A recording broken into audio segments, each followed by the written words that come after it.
Mateus 18, 21, diz assim a palavra do Senhor.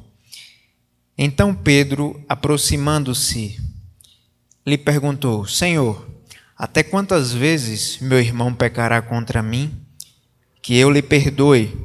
Até 7 vezes? Respondeu-lhe Jesus: Não te digo que até 7 vezes, mas até 70 vezes 7. Por isso, o reino dos céus é semelhante a um rei que resolveu ajustar contas com seus servos. E passando a fazê-lo, trouxeram-lhe um que lhe devia 10.000 talentos. Não tendo ele, porém, com que pagar, ordenou o Senhor que fosse vendido ele, a mulher, os filhos e tudo quanto possuía, e que a dívida fosse paga. Então o servo, prostrando-se, reverente, rogou: Sê paciente comigo, e tudo te pagarei. E o senhor daquele servo, compadecendo-se, mandou-o embora e perdoou-lhe a dívida. Saindo, porém, aquele servo, encontrou um de seus conservos que lhe devia 100 denários, e agarrando-o, sufocava, dizendo: Paga-me o que me deves. Então seu conservo, caindo-lhe aos pés, lhe implorava: Sê paciente comigo e te pagarei. Ele, entretanto, não quis, antes, indo-se, o lançou na prisão até que saldasse a dívida. Vendo os seus companheiros o que se havia passado, entristeceram-se muito e foram relatar ao seu senhor tudo o que acontecera. Então o seu senhor, chamando-o, lhe disse: Servo malvado, perdoei-te aquela dívida toda porque me suplicaste. Não devias tu igualmente compadecer-te do teu conservo, como também eu me compadeci de ti? Indignando-se, o seu senhor o entregou aos verdugos até que ele pagasse toda a dívida. Assim também meu Pai Celeste vos fará, se do íntimo não perdoardes cada um a seu irmão. Que Deus aplique a sua palavra poderosa no seu coração. Vamos orar? Senhor, dá-nos a graça e o entendimento nessa noite que nós necessitamos para compreender a tua verdade revelada, Senhor. Esvazia-nos de nós mesmos, quebranta-nos. Cremos que a tua palavra não voltará vazia, mas cumprirá o propósito para o qual o Senhor a designou. Toma a nossa vida em tuas mãos, Senhor. Toma o nosso ser, o nosso coração. Espírito Santo de Deus, queremos ouvir a tua voz nessa noite. Em nome do teu amado Filho Jesus Cristo que nós oramos. Amém. Nós falaremos hoje, amados, sobre a parábola do credor incompassivo. A parábola do credor incompassivo. Antes de Jesus contar esta parábola, você repara aí no versículo 21, que o apóstolo Pedro se aproxima de Jesus e faz uma pergunta a Jesus: Senhor, até quantas vezes meu irmão pecará contra mim, que eu lhe perdoe? Ou seja, Pedro está interessado em saber até onde vai o perdão, né? Essa expressão que ele usa, até onde, meu irmão, até quantas vezes tem um limite? Porque a nossa tradição diz que nós temos que perdoar até 7 vezes. É até 7 mesmo? Qual é o limite disso? E Jesus então propõe a Pedro que, na realidade, se nós estamos fazendo conta do quanto perdoamos, na realidade nós não temos a dimensão do perdão que nos alcançou e nós não estamos sendo instrumentos de Deus para sermos também perdoadores daqueles que nos devem. E aí Jesus então responde a Pedro: Eu não te digo até 7 vezes, Pedro, mas até 70 vezes 7. E se você fizer uma conta bem rápida, você vai perceber que 490 vezes é muito pouco se comparado à quantidade de perdão que nos foi oferecida, a quantidade de perdão que já nos foi dada quando Jesus rogou perdão, até mesmo pelos seus adversários na cruz do Calvário, e bradou da cruz: Pai, perdoai-lhes porque eles não sabem o que fazem. Quando Pedro pergunta até 7 vezes, Jesus então propõe em sua resposta não um número limitado de vezes, não apenas 490 vezes. Isso não é dito de forma literal, mas Jesus está usando uma figura de linguagem para mostrar o seguinte: se você faz conta de quanto perdoou, você ainda não perdoou, e você deve, Pedro, perdoar de maneira ilimitada. Você deve perdoar de forma total, completa, suficiente, sem limites. Porque esse é o perdão que Deus lhe ofereceu em Cristo Jesus, quando morreu por você, quando se entregou na cruz do Calvário para libertar você do império das trevas e transportar você para a sua maravilhosa luz. Então, amados, perdoados por Jesus, nós somos alcançados por Jesus, perdoados por Jesus, redimidos na cruz do Calvário, e nós somos perdoados para perdoar. Não apenas 7 vezes, mas até 70 vezes 7. Perdoar todos os dias. Se alguém errar e pecar contra você, e por várias vezes no dia disser, estou arrependido, me perdoe, você deve perdoar incomparavelmente, infinitamente. Você deve perdoar sem medir esse perdão que é recebido.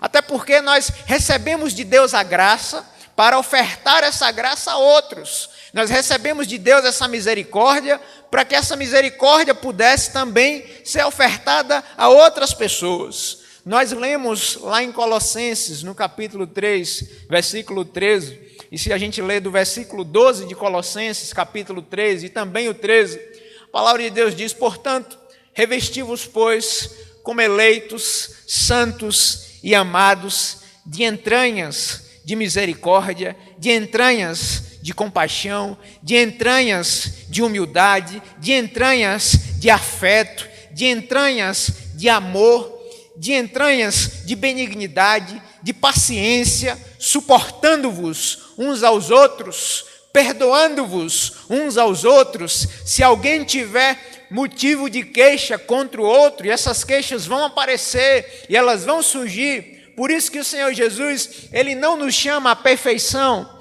Ele nos chama à capacidade de perdoar. Ele não chamou a gente para vivermos de maneira que, quando nós estivermos aqui, nós nunca o desagradaremos, nós nunca tropeçaremos no caminho, nós nunca não teremos momentos de fraqueza, teremos momentos de fraqueza, pecaremos contra o Senhor, muitas vezes ofenderemos a sua santidade, outras tantas vezes nós falharemos com os nossos irmãos. Ele não pediu perfeição naquilo que fazemos, naquilo que somos, Ele não pediu perfeição nos nossos relacionamentos, mas Ele pediu, perdoem mutuamente uns aos outros, assim como Deus vos perdoou em Cristo.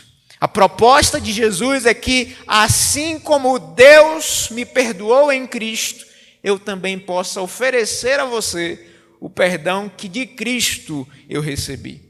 Essa proposta também está na carta da igreja de Éfeso, quando o apóstolo Paulo escreve aos Efésios capítulo 4, versículo 32, ele diz, sejam bondosos e compassivos uns para com os outros, perdoando-vos uns aos outros, assim como Deus vos perdoou em Cristo. Essa é a proposta do Evangelho. Essa é a natureza do reino de Deus. Essa é a natureza do Rei Jesus. A natureza do Rei Jesus e a natureza desse reino, a natureza de um Deus que, por amor a nós, esvaziou-se a si mesmo, assumindo a forma de servo, sendo obediente à morte, morte de cruz, pelo que Deus o exaltou e lhe deu o nome que está acima de todo nome, para que ao nome de Jesus todo joelho se dobre e toda língua confesse que Jesus Cristo é o Senhor, para a glória de Deus Pai. A natureza desse rei é um Deus que, sendo rico, se fez pobre, para que fôssemos ricos da sua graça. A natureza desse rei é que Deus estava em Cristo, reconciliando consigo o mundo, não imputando aos homens os seus pecados, e nos deu o ministério da reconciliação. Portanto, hoje, nessa noite, é como se Deus estivesse fazendo o seu apelo por nosso intermédio a você, ao seu coração, dizendo, reconciliem-se com Deus, reconciliem-se com Deus. É preciso entender, meus irmãos, qual é a natureza desse reino e qual é a natureza também desse rei. Aí Jesus vai no versículo 23 e conta uma parábola, a parábola do credor incompassivo. A parábola era um recurso utilizado por Jesus, era uma história, muitas vezes que retratava o cotidiano do povo, histórias que retratavam a moeda da época, histórias que retratavam a agricultura da época, histórias que retratavam personagens presentes na Palestina do primeiro século. Então, eram metáforas para ilustrar verdades acerca do reino de Deus. Eu queria chamar a sua atenção, especialmente aí no versículo 23, porque a palavra do Senhor diz assim, por isso, o reino dos céus é semelhante. Jesus, todas as vezes que anunciava o reino de Deus e utilizava uma parábola, ele usava desse recurso de comparar a história contada, a parábola contada, com o reino de Deus. Então, muitas vezes, nós temos aprendido isso aqui, nós temos expectativas do reino, nós temos compreensões do reino de Deus, que não dizem respeito necessariamente à compreensão que a palavra de Deus, que as Sagradas Escrituras revelam acerca da natureza do reino e da natureza desse rei. Então Jesus compara o seu reino, o reino é semelhante a um rei que resolveu ajustar as contas com seus servos. Então esse rei, passando a querer ajustar a conta com seus servos, eles trouxeram sobre esse rei um que lhe devia 10.000 talentos. O camarada devia ao rei 10.000 talentos. Não tendo ele com que pagar, o rei ordenou que fosse vendido ele, a mulher, os filhos e tudo quanto possuía, e que a dívida fosse paga. Então o rei disse para ele: eu não quero nem saber, você me deve 10.000 talentos, chegou o dia de pagar, você não tem condições de pagar, então vai ser vendido você, sua mulher e os seus filhos, tudo que você tem, todos os seus bens serão vendidos para que a dívida seja paga.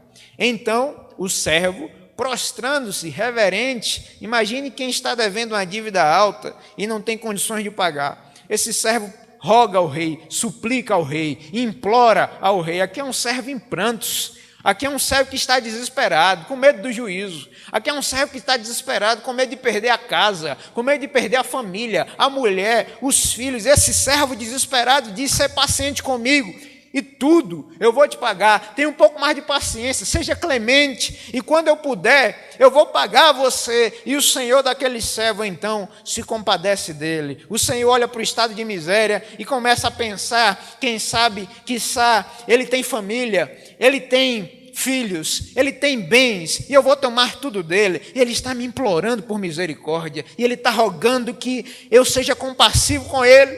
Então, versículo 27 diz que o senhor daquele servo, compadecido, manda ele embora e perdoa a dívida. O senhor daquele servo, perceba, ele não diz: olha, daqui a uma semana você vai ter que me pagar a dívida, daqui a 3 dias você vai ter que me pagar a dívida, daqui a 2 dias a dívida tem que ser paga. Não, ele manda embora. E ele não só manda embora, como o texto bíblico diz, que ele perdoa a dívida. Ele diz: olha, está tudo quitado, você não me deve mais nada, não há mais entre nós nenhum obstáculo, nenhuma barreira, jamais você passará por esse constrangimento de ser chamado à minha presença para que eu requira a dívida de você. Eu paguei a dívida está consumada, a dívida está debitada, vá em paz, vá para casa. Aquele servo, diz o texto bíblico, ele sai, provavelmente feliz, contente, por ter a sua dívida perdoada. Então, verso 28, ele encontra um dos seus conservos, alguém que na hierarquia está abaixo dele, alguém que ele considera como menor, alguém que lhe devia também, só que uma quantidade menor, porque 10.000 talentos é uma dívida muito maior do que 100 denários. Então, quando ele vê aquele conservo, ele agarra-o, ele o sufoca. Ele é mais cruel do que o rei, porque o rei não o sufocou, o rei apenas cobrou a dívida. Ele não, ele agarrou, ele sufocou, ele oprimiu o conservo e ele disse: você tem que me pagar aquilo que você deve. Então o conservo cai de joelhos. O texto diz que o conservo, imagine a cena, o conservo desesperado. Imagine você ser agarrado, você ser sufocado, você ser oprimido, e alguém dizer: você tem que pagar a dívida, e se você não pagar a dívida, você vai sofrer as consequências terríveis. Ele, entretanto, o conservo lhe disse, versículo 29, seja paciente comigo, e eu te pagarei. O mesmo pedido que ele fez ao rei, o seu conservo fez a ele. O rei foi alvo desse pedido de clemência do servo. E esse servo ouviu o pedido de clemência por parte do seu conservo, que disse: seja paciente comigo e tudo eu vou te pagar. Ele, entretanto, não quis. Ele não se compadeceu do seu conservo como o rei se compadeceu dele. E ele, então, o lançou na prisão. Ele não perdoou a dívida. Ele sequer considerou a possibilidade de protelar por mais uma semana, por mais um mês. Mas o que ele fez foi lançar o conservo na prisão, até que o conservo pudesse pagar a dívida. Só que aí, o conservo tem amigos. E alguém já disse que quem tem amigos tem tudo, né? Então, vendo os seus companheiros, os seus amigos, o que se havia passado, entristeceram-se muito. Os seus amigos se comovem com aquela situação, sabendo o que havia acontecido. E esses amigos foram relatar ao rei tudo o que havia acontecido. E esses amigos disseram, versículo 31 diz que eles se entristeceram e foram relatar ao Senhor. Então você imagina a cena. Os amigos veem isso e comentam, nossa, como ele foi alvo da misericórdia do rei. Vocês lembram quanto ele devia ao rei? Ele devia 10.000 talentos. Mas o conservo devia só 100 denários. O denário na época, meus irmãos, era a diária de um trabalhador braçal. Era muito menos. 10.000 talentos era 600 vezes mais o valor de 100 denários. A dívida do servo para com o rei era muito maior do que a dívida que o conservo tinha com o servo. Aí então eles dizem, rei, aquele que o Senhor teve misericórdia, torturou o nosso amigo, o oprimiu, lançou na prisão. Então o seu senhor, chamando-lhe, disse, servo malvado, eu te perdoei a dívida porque tu me suplicaste. Tu não devias ter compadecido do teu conservo, assim como eu me compadeci de ti. Indignado, o Senhor fica indignado com essa atitude do conservo, ou do servo. E diz, por que você não teve compaixão dele, rapaz, como eu tive de você? Olha a dívida que eu te perdoei, olha o tamanho da dívida que eu te perdoei. Olha, você me implorou por clemência, por misericórdia, porque você não agiu da mesma forma com o seu conservo. Assim também o Senhor entrega aos verdugos até que ele pagasse toda a dívida. Assim também meu Pai Celestial fará a cada um de vocês, se do íntimo vocês não perdoarem ao seu irmão. A falta de perdão, ela é uma marca desse tempo, e a falta de perdão, ela traz algumas consequências seríssimas, e nós queremos, à luz desse texto, estudar com os irmãos nessa noite. A primeira verdade que esse texto nos ensina, meus irmãos, é que a falta de perdão é evidência da dureza do nosso coração. Eu vou repetir.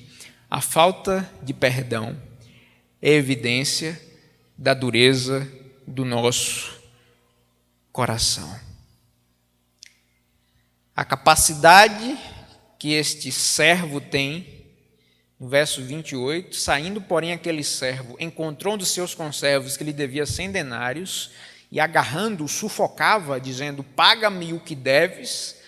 A capacidade que nós temos de cobrar as dívidas alheias contra nós, a capacidade que nós temos de que os nossos devedores estejam aos nossos pés, dizendo, seja paciente comigo, e a gente ainda assim não perdoar, a capacidade que nós temos de lançar os outros nas prisões do nosso ser, de trancar o nosso coração em relação ao outro, de trancar o nosso coração a perceber o outro, a olhar para o outro sem aversão, a capacidade que nós temos de lançar os outros nas nossas prisões mentais, porque nós queremos sufocá-los, nós queremos agarrá-los para prendê-los, para que eles nos paguem a dívida no nosso tempo, no nosso momento, é uma evidência da nossa dureza de coração.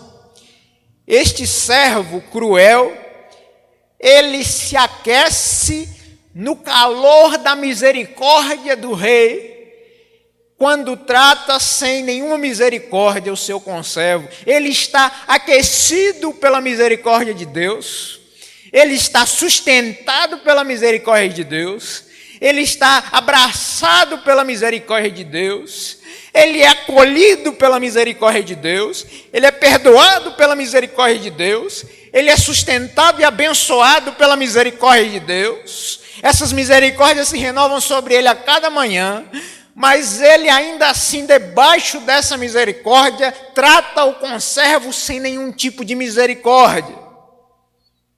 Então, por vezes, infelizmente, nós não temos tratado aqueles que nos ofendem com compaixão, com misericórdia, e nós temos tratado os outros segundo a nossa própria dureza de coração, a nossa própria soberba, a nossa própria altivez, e nós estamos cobrando dos outros 100 denários, enquanto fomos perdoados 10.000 vezes. 10 milhares de vezes, 10 bilhões de vezes, e os outros nos devem 100 denários, 50 denários, 1 denário. Nós estamos cobrando uns dos outros dívidas pequenas, dívidas minúsculas, enquanto nos foi perdoado uma dívida que nós nunca seremos capazes de perdoar. Nós recebemos de Deus um perdão infinitamente maior do que aquele que devemos conceder. No entanto, infelizmente, nós vivemos um tempo onde nós estamos adoecidos por mágoas, por ressentimentos, por ódio no nosso coração.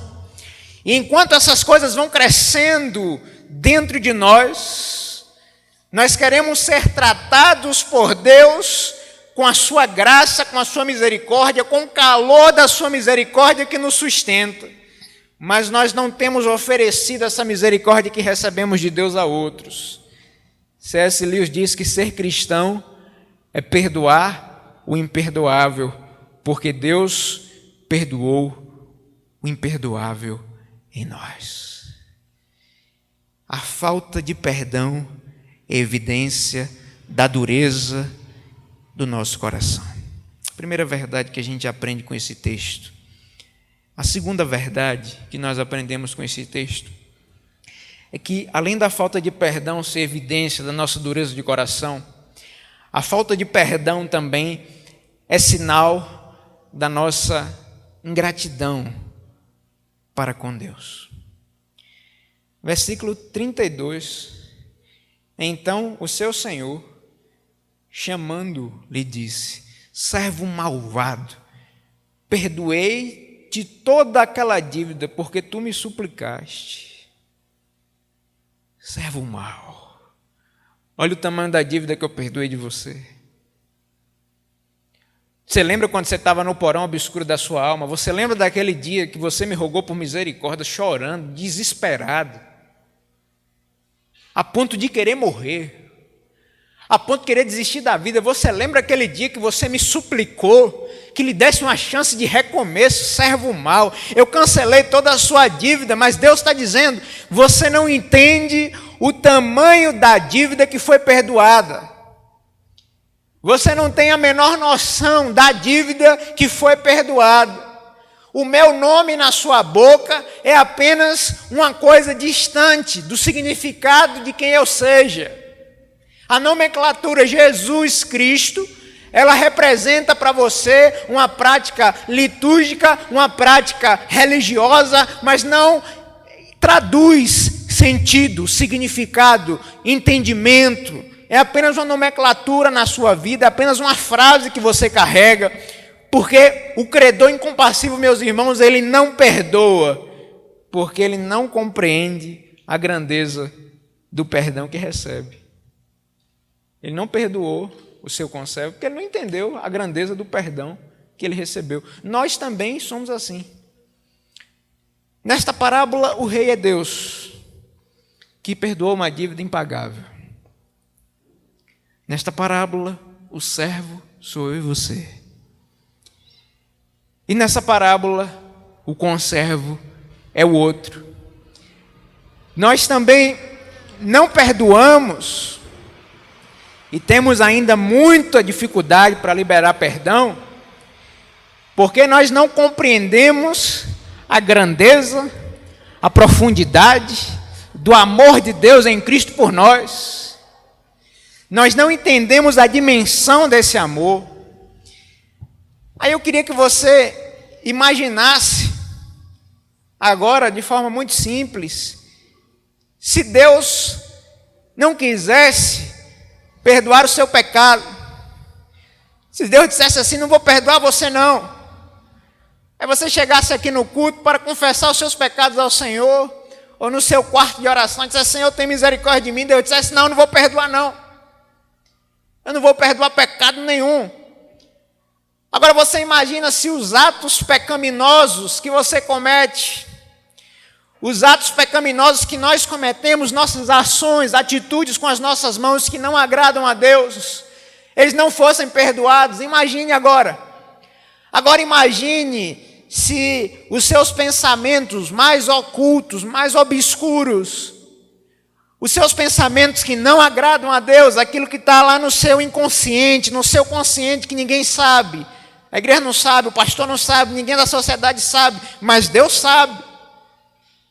Se os seus pensamentos mais secretos, eles não fossem perdoados, eles não fossem apagados, e você quando orasse, Deus dissesse, você é culpado. Senhor, mas tenha misericórdia, você é culpado. Senhor, tenha compaixão de mim, você não merece perdão. Senhor, derrama graça sobre mim, não, vou derramar juízo. Senhor, preciso de ti, tenha compaixão de mim, não terei compaixão, vai pagar o que deve. Senhor, me ajuda, eu preciso de ti, eu necessito da tua graça a todo instante. Não vai receber graça, vai receber juízo. Vai receber punição, vai receber castigo, imagine. Agora imagine se o Senhor retribuísse você conforme as tuas palavras, aquilo que você pronuncia enquanto produção da tua alma, porque a Bíblia diz que a boca fala daquilo que o coração está cheio. Enquanto sua língua, enquanto sua boca, enquanto sua fala, imagine se Deus se recusasse a perdoar você, o que aconteceria? O que seria de nós? A Bíblia diz lá no Salmo, se tu, Senhor, registrasses os pecados, quem escaparia? Quem subsistiria? Mas contigo está o perdão para que tu sejas temido. Aí a minha Bíblia diz em Hebreus 12:15, cuidado, cuide. A gente falou isso no EBD sobre santidade. Santidade é o oposto de amargura. Amargura mata, mas amar cura. Experimente amar, amar pode curar você. A Bíblia diz, cuide para que nenhuma raiz de amargura brote. Para que nenhuma raiz de amargura brote, perturbando e contaminando a muitos. Cuide para que você não seja excluído da graça de Deus por causa de raiz de amargura. A pior prisão do mundo é a prisão de um coração ressentido e amargurado. Essa é a pior prisão do mundo. A prisão de um coração ressentido e amargurado. A falta de perdão é um sinal de que nós não compreendemos o que Deus fez por nós em Cristo. Essa é a época, a era do cancelamento. Você não gostei não do que ele falou de mim, agora eu também não vou falar mais com ele. Você não gostei não. Olhou para mim torto, também não vou olhar mais. Não gostei, porque teve uma postagem no dia 3 de dezembro de 2019. Eu lembro.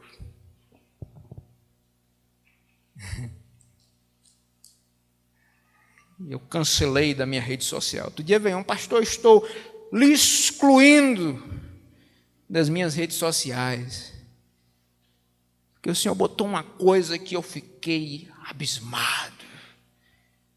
Eu digo, é porque você não conhece as ocultas, senão você não ia nem falar mais comigo. Se você conhecesse quem eu sou de fato, você não falaria comigo mais. Eu sou pior do que você pensa. Mas se os meus pecados são motivos para que você não queira se relacionar comigo, meu irmão, então o seu cristianismo está terrivelmente errado. Amargura, ressentimento, isso mata, isso adoece. Mas a terceira consequência da falta de perdão, essa aqui é uma consequência muito clara no texto. Eu sei que Deus está falando ao coração da igreja, ao coração dos visitantes, é o Espírito que vai nos conduzir, tem nos conduzido, irmãos. Terceiro lugar é que a falta de perdão, ela desperta a ira de Deus. Eu vou repetir. A falta de perdão desperta a ira de Deus. Versículo 33.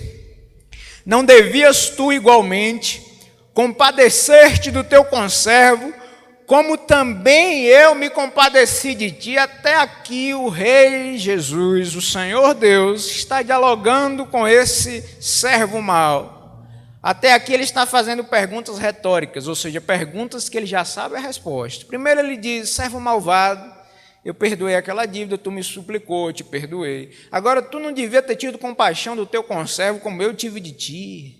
Tu não devia ter te compadecido dele. Quando tu me pediu aquele dia, eu me compadeci. Por que tu não teve compaixão? E aqui no verso 34, o rei fica indignado. Isso provoca a ira do rei, indignando-se o seu Senhor. A gente pensa que tem um monte de bobagem na nossa cabeça, na cultura evangélica, que provoca a ira de Deus, né? Então a gente acha que, assim, o que provoca a ira de Deus, eu falo a nível de mundo evangélico, é a calça jeans, é a maquiagem da irmã, é a cor da roupa, é a unha pintada, né? É o brinco que chamou a atenção, isso é escândalo, isso é um absurdo. Não, isso não provoca a ira de Deus. Irmãos, Deus tem muito mais o que fazer do que ficar irado com bobagem. Deus tem o que fazer, irmãos.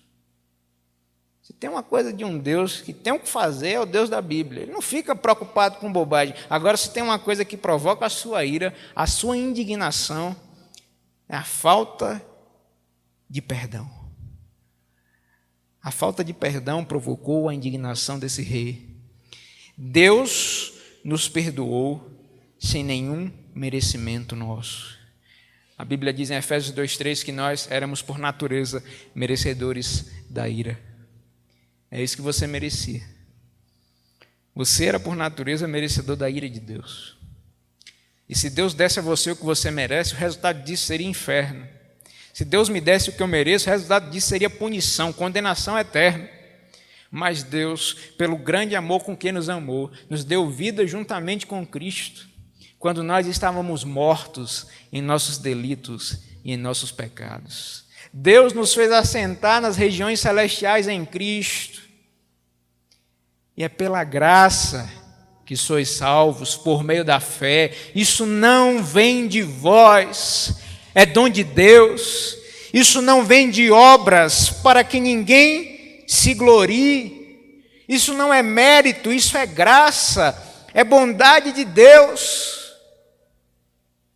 Indignando-se, o seu senhor, verso 34, entregou aos verdugos até que lhe pagasse a dívida. O seu senhor, que está indignado e irado pela sua falta de perdão, o entrega aos perturbadores da sua consciência. É significado da palavra verdugos. Aqueles que perturbavam a sua consciência, o seu próprio ódio iriam escravizar, a sua própria diabose, os seus próprios demônios o iriam escravizar, a sua própria mágoa iria escravizar, a sua própria culpa o iria escravizar, porque você sabe que tratamentos psicológicos removem sentimentos de culpa, mas só a cruz é que remove a culpa. Só a cruz remove a culpa. Perdão não é justiça. Perdão não é justiça. Então, se você se recusa a perdoar, se você recebeu graça e perdão de Deus e se recusa a perdoar, você receberá de Deus aquilo que ofereceu ao outro. O que é que você oferece ao outro quando é ofendido? Vingança? Tenha certeza. Minha é a vingança, eu recompensarei, diz o Senhor. O que é que você oferece ao outro quando é ofendido? Justiça? Ótimo. O Senhor também te pagará com justiça, da mesma maneira como você pagou. A Bíblia diz isso em Tiago 2, 12 e 13. Falai e agi como quem vai ser julgado pela lei da liberdade.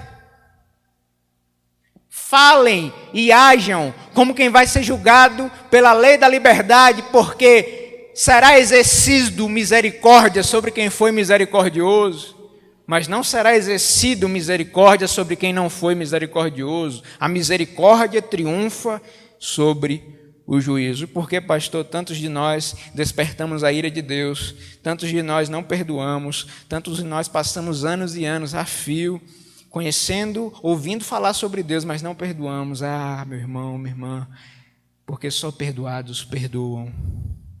Só perdoados perdoam. A gente não dá aquilo que a gente não tem. Eu não posso dar o perdão de Jesus se eu não recebi o perdão de Jesus. Eu não posso dar misericórdia de Jesus se eu não fui alcançado pela misericórdia de Jesus. Eu não posso dar a graça de Jesus se eu fui salvo por outra coisa, fui salvo pela autoridade espiritual, e deveria ter passado mais tempo pregando, estudando mais e pregando menos a palavra.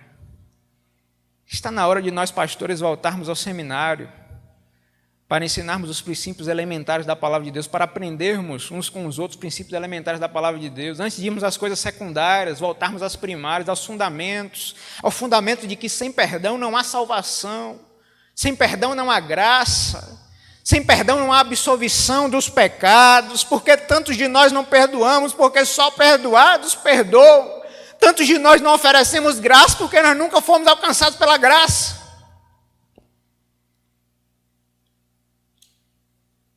Uma pessoa que não perdoa, ela é imperdoável, ela está debaixo da ira do rei, da indignação do rei. Ela está debaixo da ira do Cordeiro, porque ela não compreendeu o Evangelho, ela não discerniu o Evangelho, ainda que ela saiba de tantas coisas acerca da fé, ainda que ela seja uma pessoa devota da sua religião, ainda que ela seja uma pessoa dizimista fiel, ainda que ela seja uma frequentadora assídua dos cultos, ainda que seja uma pessoa que pregue na igreja, ainda que seja um pregador da palavra, ainda que seja uma pessoa instruída nas verdades reveladas, se ela não perdoa, ela não será perdoada por Deus, porque você vai receber de Deus aquilo que oferecer ao outro. Ofereça justiça e você receberá de volta justiça também. Mas, em último lugar, além da falta de perdão, como nós dissemos anteriormente, despertar a ira de Deus, a falta de perdão também fecha a porta da misericórdia de Deus. Eita, muito forte, irmãos. Eu vou repetir. Você sabe que se você não perdoar, você está despertando a ira de Deus contra você, né? A indignação do Senhor, que não é com bobagem, é com coisa séria. Isso aqui é coisa séria. Jesus está dizendo, eu vou dizer a vocês do que é que o reino de Deus é semelhante. O reino de Deus é semelhante a isso aqui. Mas quando você não perdoa, você fecha a porta da misericórdia de Deus sobre a sua vida. O rei entrega aos verdugos,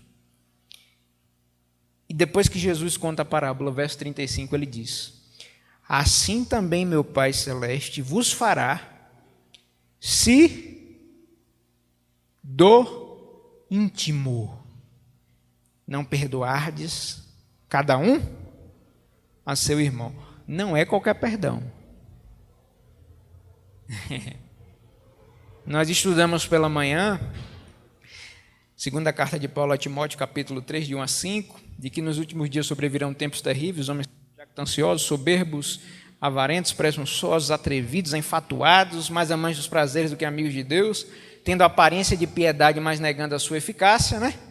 Não é um perdão da boca para fora. Assim, sabe, pastor, assim, eu não tenho intimidade com fulano, não. Não tenho intimidade, não, mas assim, eu já perdoei de todo o meu coração, já perdoei, não tenho mais mágoas. Pode ser que realmente não tenha mais mágoas. Mas quando você chega em casa, sabe? Quando chega na sua casa, lá no seu quarto, quando chega lá na reunião da sua família, quando chega os de fora, e você nutre sentimentos de rancor, de ressentimento, de amargura, não é perdoar da boca para fora, não é dizer eu te amo em nome de Jesus com o coração doido para matar o outro, não é dizer graça e paz com o coração doido para fazer guerra, não é dizer Deus te abençoe amaldiçoando o outro dentro de você, não. É se você perdoar do íntimo. Se do íntimo vocês não perdoarem, se no íntimo vocês não tiverem misericórdia,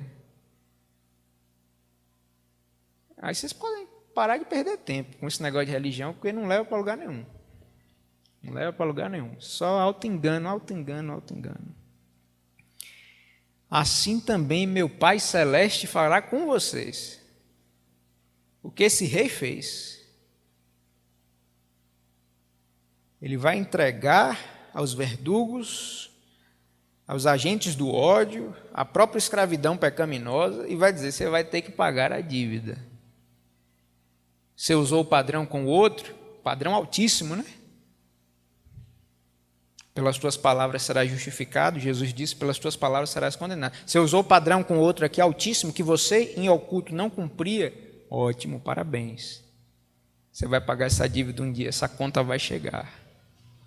Então, muito cuidado com o padrão que você usa para medir o outro, porque o padrão que você usar para ser medido, você vai ser medido também. E às vezes a gente propõe para o outro um padrão muito alto, mas como disse Jesus acerca dos fariseus, nós coamos o mosquito e engolimos o camelo. Colocamos fardos sobre os ombros das pessoas e nós com um dedo não queremos movê-los. Cuidado com isso.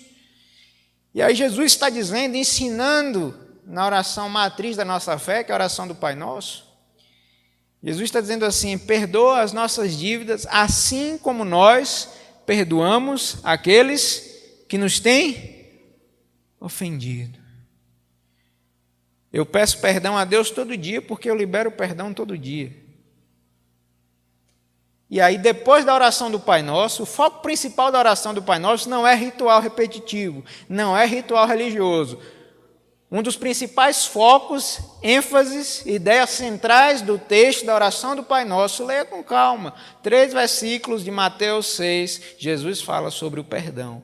E aí no versículo 14 e versículo 15 de capítulo 6, ele vai dizer: se vocês não perdoarem as ofensas dos outros, tampouco o vosso Pai Celestial vos perdoará as ofensas. Se vocês perdoarem as ofensas dos outros, o vosso Pai Celestial também perdoará as ofensas de vocês. Sem perdão, você não pode adorar. Não dá para adorar. Aí você pode cantar o que você quiser. Você pode vir quinta, domingo de manhã, pode cantar na rua, aqui no templo, em casa, pode adorar, né? Pode fazer o que você quiser. Se você não perdoar, não é adoração. Você pode orar no monte, né? Pode subir lá, lugares aí que o pessoal gosta, né? Bacana, vai lá, tá certo. Pode ir lá no Encantado, fazer uma oração lá no pé do monte e tal, para o poder vir, para o fogo cair, para a glória manifestar. Você pode orar. Pastor, estou tirando tempo aqui de oração. Pode orar na madrugada. Levanta, 2 da manhã, 3, vai perder seu sono. Se você não perdoar, a oração não vai ser ouvida, não. É, pastor? É. Quem é que está dizendo isso? A palavra de Deus que está dizendo isso. Porque os discípulos estão perguntando: ensina-nos a orar. Aí ele está dizendo: se vocês não perdoarem, vocês também não vão ser perdoados. Então, todo dia que você disser assim: tem misericórdia de mim, pecador, aí Deus vai ficar assim olhando para você, né? Interessante. Que filho interessante que eu tenho. Que servo interessante é você, né? Senhor, tem misericórdia da multidão dos meus pecados. São muitos e tu sabes. Aí Deus, são muitos mesmo, só tem aumentado. 4 semanas você está com esse rancor aí, não sai do peito, não sai do coração, não sai da alma. Você não decide perdoar. Não adianta orar, não adianta clamor, não adianta jejum, não adianta rodar, não adianta cair, não adianta nada disso. Tudo isso vai ser em vão.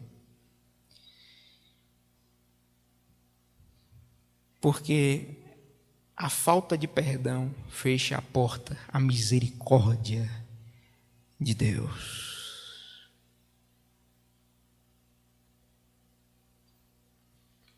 Muitos cristãos professos, cheios de ódio no ser, confessando Jesus com a boca, mas com o ser, a alma cheia, inundada dos desejos do diabo. Esse Jesus que você chama de meu Deus, eu chamo de meu diabo. Teu Deus é o meu diabo.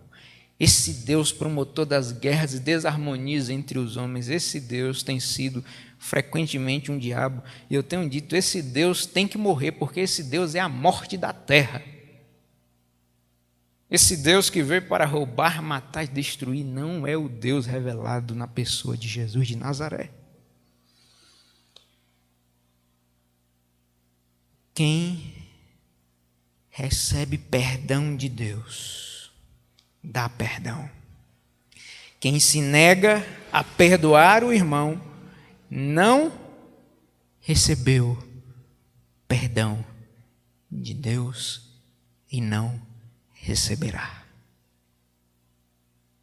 Tenho dito isso frequentemente à igreja, que se Deus não existe, se o outro não existe, Deus também não existe.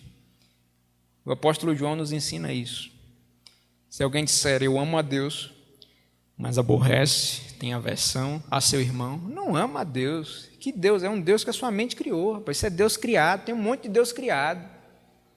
É Deus que a mente carnal cria um Deus, concebe um Deus à sua imagem e semelhança. Eu quero um Deus que eu vou ficar rico, eu vou para a teologia da prosperidade. Eu quero um Deus que eu vou ter sucesso o tempo todo, eu vou buscar esse Deus de sucesso. Eu quero Deus para oprimir os outros, eu vou querer esse Deus que vai oprimir os outros. Eu cresci quando era pequeno ouvindo o tempo todo. A gente cantava assim, né? Posso pisar numa tropa e saltar as muralhas, aleluia, oh aleluia. Um amigo meu uma vez disse, Michel, eu acho que os presidiários estão doidos para pisar na tropa, saltar as muralhas. É o Deus da guerra, é o Senhor dos exércitos. Mas essa revelação ela não é dinâmica, ela é estática. Ele é o rei, ele é o imperador Jesus. Então eu vou seguir o imperador Jesus, o rei Jesus, porque eu quero ser rei também, eu quero ser imperador também, eu quero dominar o mundo. E eu vou conseguir em nome de Jesus. E aí Deus está dizendo, se você se nega a perceber sinais do reino na vida do outro, se você se nega a oferecer perdão ao outro, aí você está oferecendo a Deus os mesmos sacrifícios de Caim. Em Caim nasceu a religião. Em Caim a oferta é entregue, mas o foco não é o Deus que recebe a oferta. O foco é o irmão, o foco é o outro.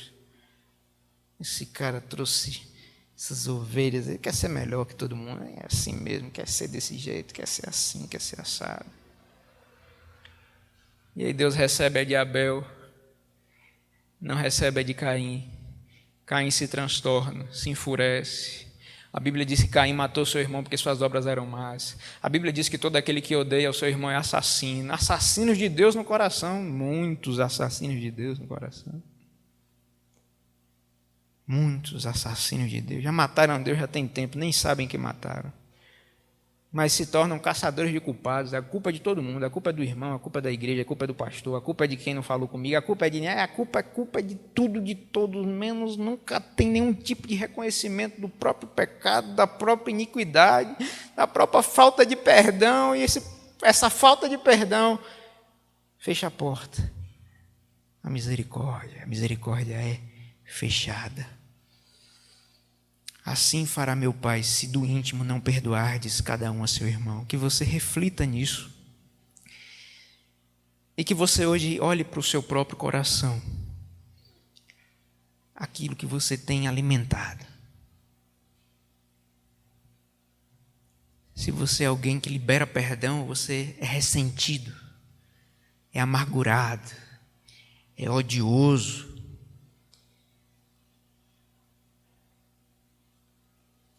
Se você oferecer misericórdia porque é alcançado por ela, receberá misericórdia. Mas se você esquecer tudo o que eu disse, lembre-se, sem perdão não há salvação. Sem perdão não há salvação para você.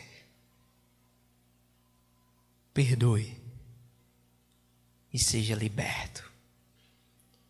Em nome de Jesus. Se, pois, o Filho vos libertar, verdadeiramente sereis livres para a glória de Deus. Que Deus em Cristo nos abençoe e que essa palavra continue a falar ao seu coração. É a graça de Jesus que me faz caminhar. É o amor do Pai